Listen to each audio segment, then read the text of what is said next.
할렐루야. 오늘도 우리 하나님의 만들으신 귀한 날입니다. 성령님께서 우리 가운데 함께 하시고 우리를 오늘도 인도하실 줄로 믿습니다. 이제 사무엘이 오늘 12장에서 보면은 이제 나이가 많아서 늙게 되었습니다. 누구든지 아무리 위대한 사람도 시간이 가면은 자기의 육신의 연약함을 가질 수밖에 없게 되고, 또 사역을 더 하고 싶더라도 이제는 사역을 마쳐야 되는 그러한 기한이 있습니다. 하나님의 위대한 사람들이 오래오래 살아서 사역을 파워풀하게 했으면 좋겠지만, 그러나 그들도 이제 때가 있고 하나님께서 정하신 그 기간 동안 그들이 사역을 하다가 이제 하나님께로 돌아갈 때가 된 것이죠. 사무엘은 가장 어두웠던 이 사사의 시대 가운데 방향성을 주고 이스라엘의 왕정이 들어설 수 있도록 그 완충지대를 했던 귀한 사역을 감당했던 하나님의 사람이었습니다. 그가 마지막 사사로서 이스라엘을 다스렸고, 또 하나님 앞에서 정직하고 겸손하게 살았던 그 사람입니다. 그래서 이 사무엘이 이제 죽을 때가 되었었을 때 3절에 보면은 내가 혹시 누구 소를 빼앗았거나 나귀를 빼앗았거나 속였거나 뇌물을 받은 일이 있느냐라고 사람들에게 물으면서 그 사람들의, 이스라엘 백성들의 응답을 받을 때 당신이 신실하고 정직한 사람으로서 정말로 너무나 잘 행하셨다라고 하는 이 평가를 듣게 됩니다. 뿐만 아니라 그럼에도 불구하고 이 사무엘이 이제 돌아가실 때쯤 돼서 이스라엘 백성들은 이미 왕을 정해놓은 상태이죠. 그것이 바로 사울입니다. 사울은 이제 왕으로 하나님께서 정하심을 받고 이제 왕으로서의 길들을 걸어가야 되는데, 사무엘은 이제 이 백성을 다스리는 그러한 그 사사의 자리에서 내려오게 됩니다. 이제 사사의 자리에서 내려오지만 아직 사무엘이 이제 해야 할 일들은 여전히 남아있죠. 그가 비록 늙었지만 사무엘도 늙어서 머리가 휘어졌는데 이제 그가 사사의 위치에서 계속 있을 수가 없는 것이죠. 왜냐하면은 이스라엘은 왕이 세워졌기 때문입니다. 그렇기 때문에 그는 조용히 그 자리를 내려놓고 이제 내려가야 되는, 그리고 뒤에서 후원하고 기도해주는 그런 역할을 감당해야 되는 것입니다. 비록 그가 여기에 나이가 늙었다지만은 그가 아직 할 일은 여전히 많이 남아있죠. 때문에 이 사무엘이 앞으로 해야 할 일들은 사울 왕을 뒤에서 또 보조하면서 또 다윗을 또 세우는 그 일들까지 계속해서 앞으로 해 나가야 되는 그러한 사명이 남아 있습니다. 어쨌든 이제는 사무엘은 자기의 그런 사사로서의 위치, 이런 것들을 조용히 하나님 앞에서 내려놓고 어디로 가는 거예요? 기도의 자리로 하나님 앞에 갑니다. 그래서 하나님 앞에 사무엘은 사울을 위해서 기도하고 이 나라와 민족을 위하여 기도하는 것이죠. 그런데 그가 내려가기 전에 그들이 왕을 세우려고 했던 그것에 대하여 하나님께서 기뻐하시지 않는다는 것, 하나님의 기쁨이 아니었다라는 것을 백성들에게 징조로서 보여주게 되는 일을 하게 되는 것입니다. 6절부터 이제 12절까지에 보면은 이 사사기 전체의 말씀과 동일한 내용이 이제 사무엘이 그들에게 사사의 자리를 내어주면서 내려오면서 왕을 세우면서 하는 말입니다. 모세와 아론을 세우셔서 또 그들을 인도하여 내셨는데 이제 내가 너희와 담론하겠다. 7절에 보면은 이 담론이라고 하는 말은 샤파트라고 하는 말인데 소송하겠다. 하나님 앞에서 내가 소송하겠다. 그 소송이 뭡니까? 바로 누가 옳은지, 누가 그른지에 대하여 내가 말하겠다, 이런 얘기죠. 과연 너희들이 왕을 세운 일이 옳은 일인지, 왕을 구한 일이 옳은 일인지 내가 한번 물어보겠다라는 것입니다. 그래서 8절에 보니까 너희가 애굽에 들어갔을 때 부르짖었다. 그런데 하나님께서 인도하셨다. 그런데 이 너희가 하나님의 도움을 받았지만은 여호와를 잊어버렸다. 9절에. 그래서 적군들의 손에 넘기셨고, 또 10절에 보면은 백성들이 여호와께 그래서 부르짖으니까 하나님께서 그들을 건지시고, 그래서 여롯바알, 베단, 입단, 그리고 사무엘을 보내셔서 안전하게 살게 하셨는데, 또 12절에 암몬 자손 왕 나하스가 너희를 치러 왔었을 때 너희 하나님 여호와께서는 너희의 왕 되심에도 불구하고 너희가 내게 이르기를 아니라 우리를 다스릴 왕이 있어야 하겠다 하였도다 하면서 그들이 그동안 왕을 구하게 된 경위에 대하여 간략하게 그들에게 얘기합니다. 그리고 사울에 대하여서 말하기를 13절에 이제 너희가 구한 왕, 너희가 택한 왕을 보라. 여호와께서 너희를 위하여 너희 위에 왕을 세우셨느니라. 하나님께서 왕을 세우셨지만 마치 분봉 왕과 같이 하나님께서 세우셨기 때문에 또 그도 하나님을 경외하며 섬겨야 될 것이다 라고 하는 것이죠. 그래서 이미 하나님께서 모세에게 왕의 제도를 알려주셨습니다. 너희가 나중에라도 백성들이 분명히 왕을 세우자고 할 텐데 모세에게 먼저 얘기하기를 왕은 이렇게 하라. 그래서 항상 하나님의 말씀을 등사해 가지고 복사를 해서 왕 옆에 두고 그것을 보면서 하나님 말씀을 보고 묵상하면서 백성들에게 어떻게 다스려야 될지를 알게 하고, 마병을 많이 두지 말고 군사들을 많이 두지 말고 또 하면서 왕이 어떻게 검소하게 살아야 되는지 이런 부분들을 하나님께서 다 말씀해 주셨습니다. 이제 14절에 보니까 너희가 만일 여호와를 경외하여 그를 섬기며 그의 목소리를 듣고 여호와의 명령을 거역하지 아니하며 또 너희와 너희를 다스리는 왕이 너희 하나님 여호와를 따르면 좋겠지만, 왕도 하나님 아래에 있다는 것이죠. 비록 인간 왕을 세우지만 사람들이 요구해서 세우는 왕이지만 참된 왕은 누구라는 겁니까? 바로 하나님이시라는 겁니다. 왕을 이스라엘이 뽑은 게 아니에요. 하나님께서 선택하여 이스라엘이 아멘하고 받아들이는 것이죠. 그래서 왕도 하나님께서 선택한 그 사람입니다. 그러나 하나님께서 이 왕을 주셨지만 하나님께서 이 기꺼이 주신 것이 아니라 백성들이 요구해서, 백성들이 우리에게 왕이 있어야 된다, 왕이 있어야 된다. 마치 이거는요 이런 거와 같은 겁니다. 이스라엘 백성들이 지금 하나님께서 잠잠시키 가지고 왕을 구하지 말라 하면은 몇 년 뒤에 또 왕을 구하게 하고 또 왕을 구한다고 하고 또 왕을 구한다고 하고, 마치 이 아담과 하와가 선악을 알게 하는 나무의 열매를 먹지 말라 했더니 그 옆에 가가지고 이거 좋은데 하면서 그들이 영원히 유혹을 받을 수밖에 없는 것처럼, 이 왕 제도를 만약에 하나님 주지 않으면 이스라엘은 끊임없이 요구할 거예요. 그거를 알고 있습니다. 하나님께서. 때문에 하나님께서 기뻐하는 것은 아닙니다. 여러분, 우리가 탕자를 알고 있습니다. 탕자가 어떻게 합니까? 아버지에게 가가지고 아버지 나 집 나가고 싶어요. 그러니까 아버지 유산 좀 미리 주세요. 미리 땡겨주세요.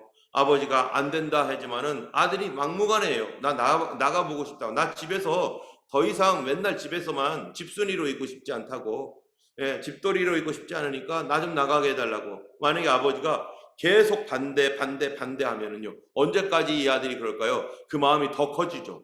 점점 더 커지고 더 커져서 이제는 반항하게 되고 나중에는 아버지와 의가 상하게 되면요, 혹시 그렇게 해서 그냥 뛰쳐나갈 수가 있는 거죠.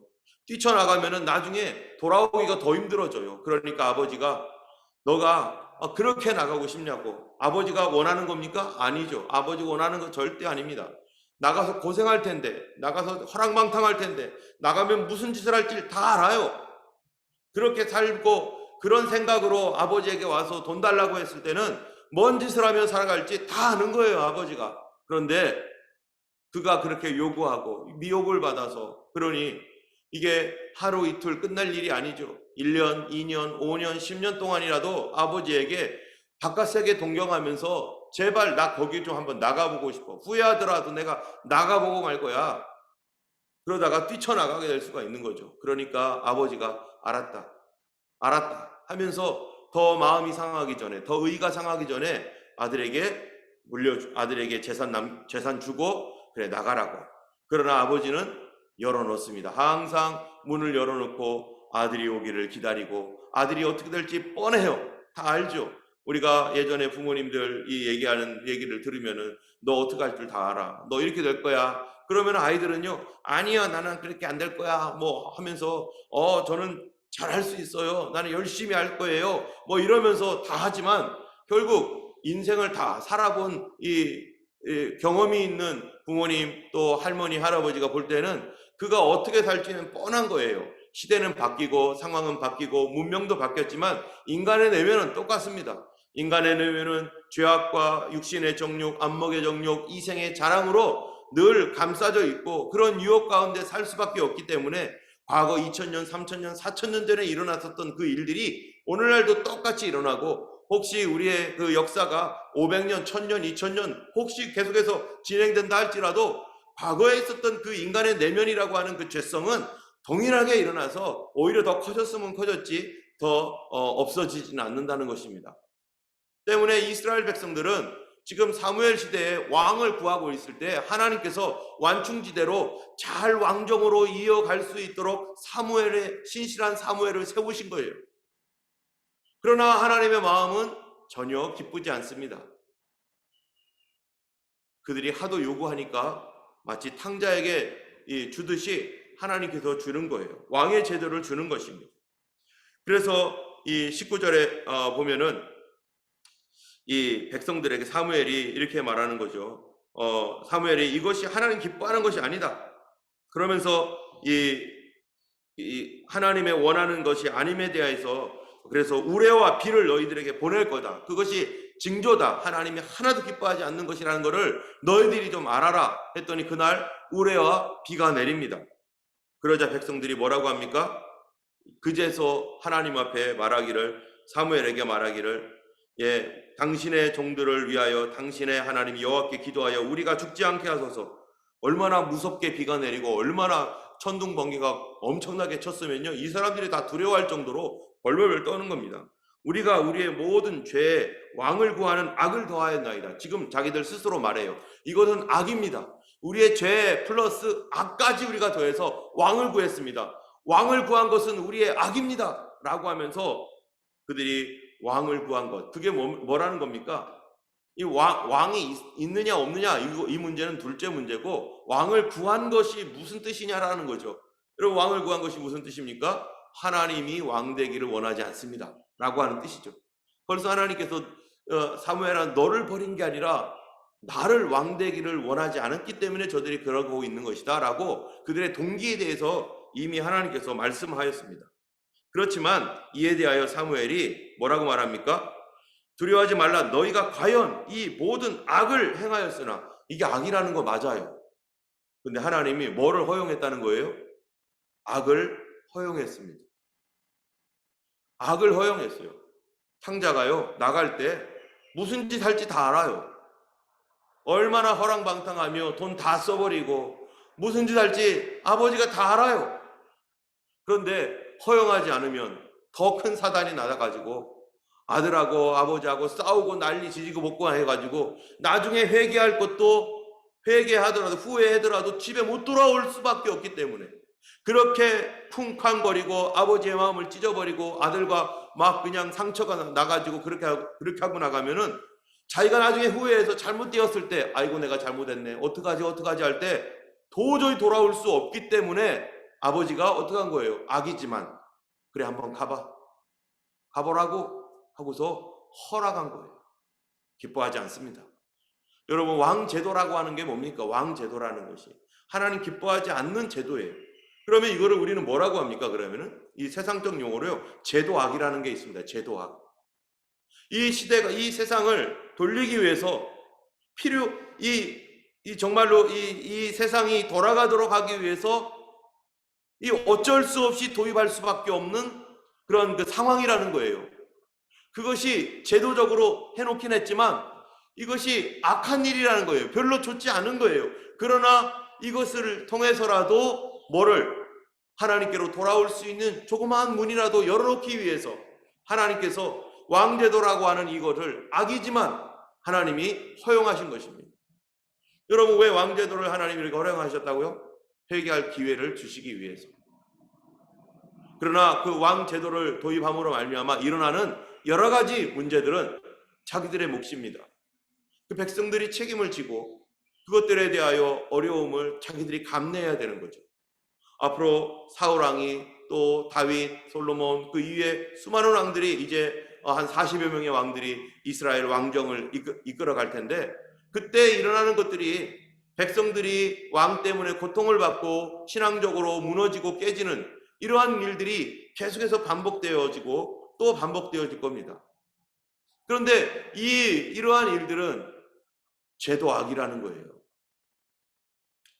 우리 하나님께서 기뻐하지 않지만 이 세상이 악하여서 어떤 부분들은 허용하고 있는 것이 있습니다. 그러나 그럼에도 불구하고 하나님께서 말씀하시기를 너희가 이 모든 악을 분명히 행했다. 그렇지만 20절에 여호와를 따르는 데서 돌아서지 말고 오직 너희의 마음을 다하여 여호와를 섬기라. 비록 이런 제도가 있어서 어쩔 수 없이 하고 있지만 그래도 하나님을 섬겨라. 하나님께서 너희에게 허용했으니 이제 너희들 운영을 잘해야 된다.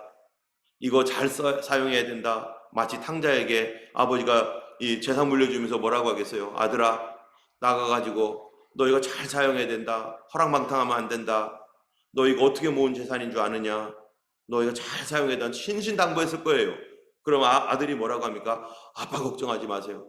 내가 열심히 살 거예요. 나 이거 돈 많이 불려가지고 올 거예요. 나 떼부자 될 거예요. 걱정하지 마세요 하면서 나 절대로 그런 사람 아닙니다. 허랑방탕 안 합니다. 뭐 분명히 이렇게 말하고 갔을 거예요. 가자마자 처음에 조금 날름날름 쓰다가 이제 술 중독 걸리고 또 친구들 잘못 만나고 이런 일들이 막 일어나는 거죠. 하나님께서 그래도 그들을 내보냅니다. 오늘날의 이 나라의 이 정부라고 하는 것이 있습니다. 이 정부라고 하는 것은 죄도 악이에요. 우리 사람들이 스스로 바르게 살고 자유롭게 살 수 있어야 되는데 그렇게 인간 사회가 그렇게 살아가지가 않습니다. 하나님은 우리에게 무한한 자유를 주기를 원하시고 그래서 그 무한한 자유 가운데 스스로 사람들이 서로의 자유를 보호해주고 서로의 인격을 보호해주면서 그러면서 살기를 원하세요. 그래서 정부가 필요 없는 바로 사사기가 그런 거죠. 사사기는 정부를 만든 게 아니에요. 왕의 어떠한 기관을 만들어 놓은 제도가 아닙니다. 하나님이 왕이시고 사람들이 스스로 말씀 따라서 스스로 자기들이 결정하면서 그렇게 살아가는 그런 사회를 원하셨지만 사사기 보세요. 사람들 그렇게 못하는 거 하나님이 알고 있습니다. 왕을 세우면 어떻게 될까? 그것도 마찬가지.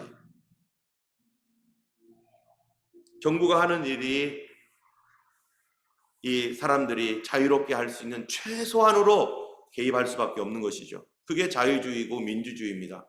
그러나 이것이 악으로 가면 어떻게 됩니까? 정부가 더 많은 것을 개입합니다. 이거 먹어라 저거 먹어라까지 다 개입합니다. 오늘날 이 사회가 지금 어떻게 되고 있습니까? 정부가요 사람들이 주사 맞을까 말까까지 개입합니다. 내 생명이 지금 위급해서 내가 맞으면 안 될 텐데 나 싫다고 하는데 계속 맞으라고 강요합니다. 이게 바로 사단의 역사입니다. 하나님의 역사는 사람으로 하여금 자유롭게 합니다. 그래 네가 결정해. 네가 그런 걸 원한다면은 너가 결정해. 이게 하나님의 역사죠. 우리 가정에서도요 자녀들이 자유롭게 키는 걸 기뻐하고 좋아하죠. 막 맨날마다 부모님이 억압하면서 하기 싫은 거 억지로 먹으라고 하고 억지로 공부하라고 하고 막 이러면요 애들이 어떻게 되겠어요? 힘들죠.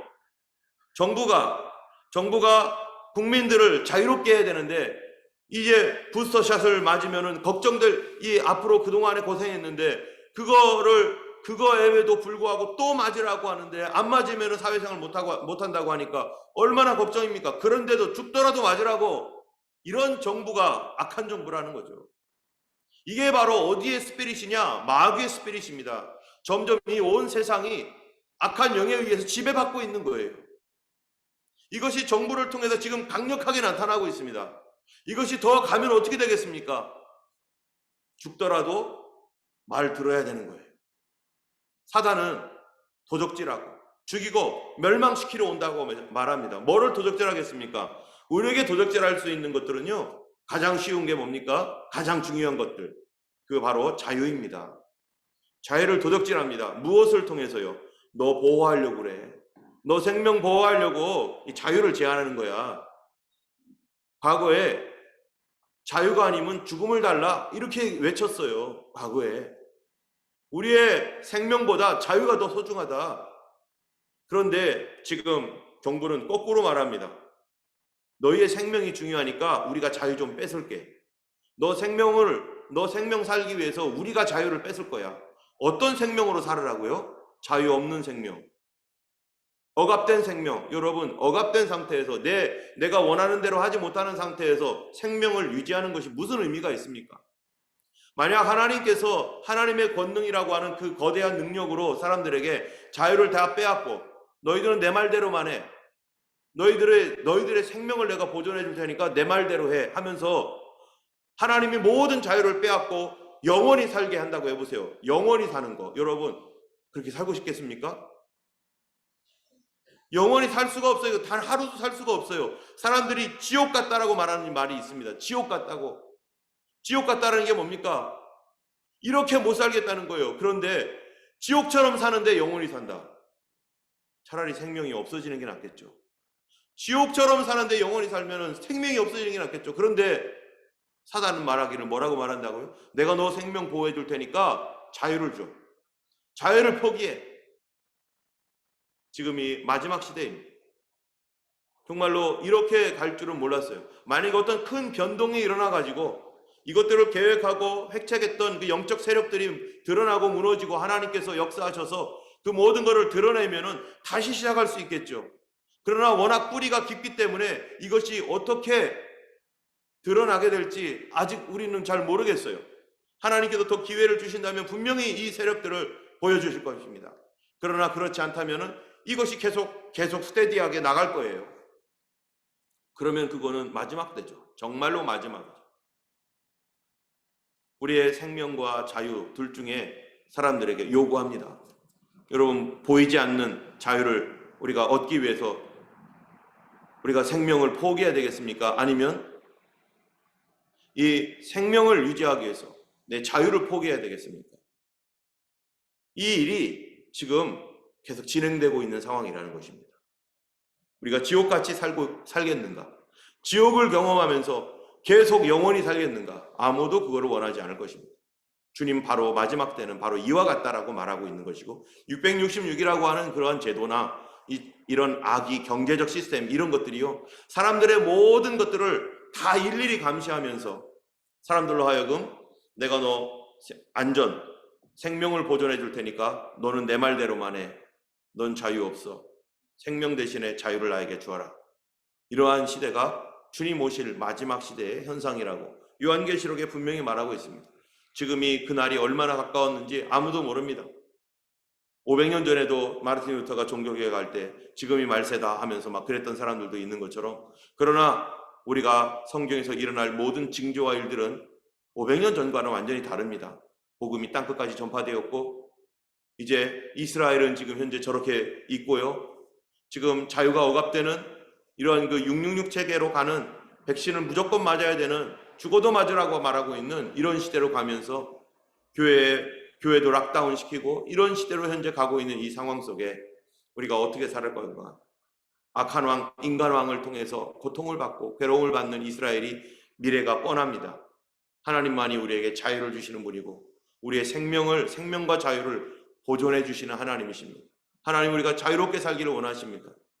오늘 하루 우리가 살아가면서 혹시 우리 자녀들과 우리 아내와 남편에게 내가 억압하고 내가 강요하고 내가 그들을 통제하려고 했던가?